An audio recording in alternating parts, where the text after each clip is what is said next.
Hello everyone and welcome. Today we're unlocking the magic of one of Excel's most famous functions of VLOOKUP. Specifically, we're going to learn how to find an exact match for something. Think of it like a digital detective that can find a specific person's name in a massive phone book and then tell you their exact phone number. The V actually stands for vertical because it looks down the vertical columns of your data. Let's start with a simple common task. Look at our main sales data at the top of the screen. Let's say our boss asks, what were the sales for product B2? We can see it's 800, but let's make Excel find it for us automatically. We're going to write a formula that just finds the sales value first. We need to give our detective the clue. Type the product we're looking for, B2. Now click in the cell where you want the sales result to appear. Let's use this cell where our detective will tell us the answer. It's time to call our detective. Type an equal sign, then VLOOKUP and an open parenthesis. Now VLOOKUP needs 4 pieces of information to do its job first. What is the clue? What are we looking for? We are looking for the product code in cell I6. So click on cell I6, type of comma. Our formula now looks like this: equal VLOOKUP open bracket I6, comma second.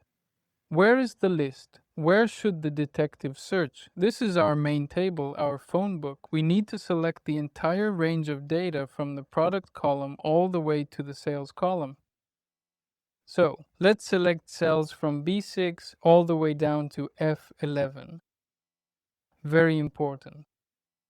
Next step, we need to lock this range in place. Press the F4 key on your keyboard. See the dollar signs appear. It now says this is called an absolute reference. It tells Excel no matter what, always look in this exact table. Third, what piece of information do we want? Our selected table has 5 columns. We need to tell VLOOKUP which column has the answer we want. Let's count them starting from the first column we selected. Column 1 is product. Column 2 is category. Column 3 is region. Column 4 is month. Column 5 is sales. We want the sales number, so that's column number 5. Type the number 5, then type another comma. Do we want an approximate match or an exact match? We need the sales for product B2, not something similar to B2. We need its exact twin for an exact match. We use false, or you can simply type the number 0. They mean the same thing. Let's type false and close the parenthesis. Our formula now is equal VLOOKUP, I6 as lookup value, the range from I6 to F11 as a table array and locking the range with dollar signs. And 5 is the column number of the result. We want false as we want the exact match, which is B2. Press enter and there it is. The detective found product B2 and returned the exact sales figure 800. Perfect. Now let's test it. What if we want to find the sales for product C1? Let's type C1 to replace B2. And oh no, it worked. It found 500. Now, let's see the real power of the lookup. Look at the smaller table we've set up here at the bottom. This time, we don't just want one piece of information. We want to find everything about a product. We want to automatically fill in its category, its region, its month, and its sales all at once. We've already typed the product code in this cell. Our goal is to build formulas in the below cells to pull all the data from the big table. We already know how to get the sales. Let's get the other information. Click in cell J13. This is where we want the category for product A1 to appear. Let's write the formula. Type lookup. First clue who we are looking for the product in cell J12.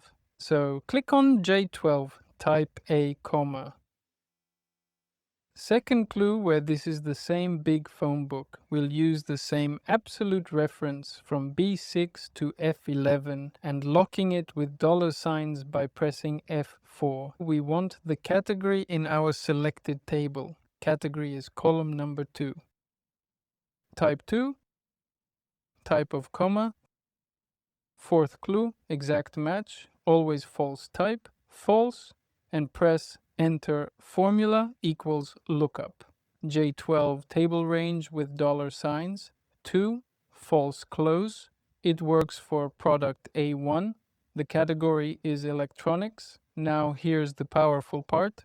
We can drag this formula to get the other information. Click on cell J13. Grab the little square in the bottom right corner, the fill handle. Drag it to cell J16.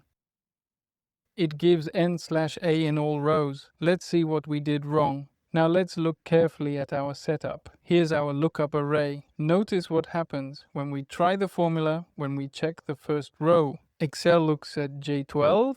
That correctly gives us electronics, but here's the problem. When we drag the formula down, Excel moves the reference 2. So instead of still looking at J12 for the product, the second row is now looking at J13, and the third row is looking at J14, and so on. In other words, the row reference keeps sliding down with us. How do we fix this? We need to lock the row, click inside the formula, and go to the part that points to J12. Press F4 twice. F4 is to lock row number so it stays on row 12. No matter how far we drag the formula, press enter, drag down, and let's see. The error is gone, but now you'll notice another issue. It shows electronics in every row. Why is that? It's because the column index in the formula hasn't changed. Right now, all formulas are using column number 2, so Excel is always returning the category column. To fix this, we need to change the column index for each result. Region is column 3.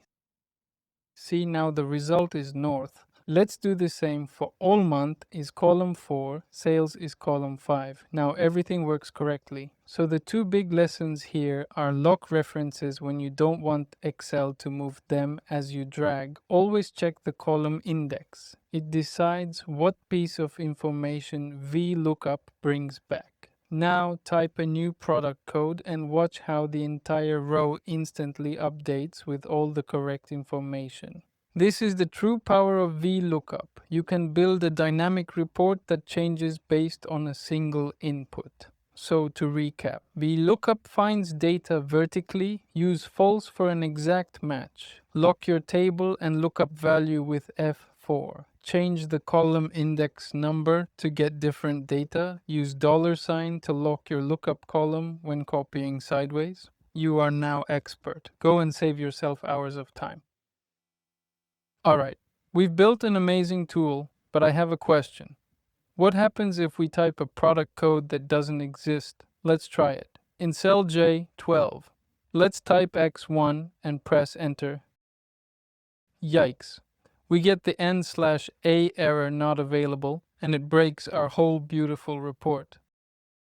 This is a problem. We can't have people typing things in manually. They might make a typo. Use lowercase letters or try to find a product that's not there. It makes our tool look broken. So how do we fix it? We make it impossible to type the wrong thing. We give our users a drop-down list to choose from. Let's do it right now. First, we need a list of all the valid choices. We already have one. It's the list of products in our main table. In column B, let's use that. Click on the cell where you want the drop-down to be. That's our input cell J12. Now go to the Data tab on the Excel ribbon. Look for the group called Data Tools. Click on the button that says Data Validation. A new window will pop up in the Settings tab under Allow. Click the little arrow and choose List. Now the source box appears. This is where we tell Excel what to put in the drop-down. click the little range selector icon at the end of the box. Now simply go and select all the product codes in our main table. Highlight cells B6 down to B11. Press enter, click OK. Look at that. A little arrow appeared next to cell J12. Click on it. Wow, a list of all our products drops down. Now just click on one. Let's choose C1 and just like magic, the entire report updates instantly with no errors. Try another one from the list. B2. Perfect. We have just made our tool user-proof and professional. No more typos, no more errors, just clean, reliable data. This is the final crucial step in building a great VLOOKUP dashboard, controlling the input with data validation. So to build a powerful tool, remember these 3 steps. Build your lookup formulas, absolute references to lock your table data validation, to create a drop-down list and prevent errors. You are not just using formulas anymore, you are building applications. Great job!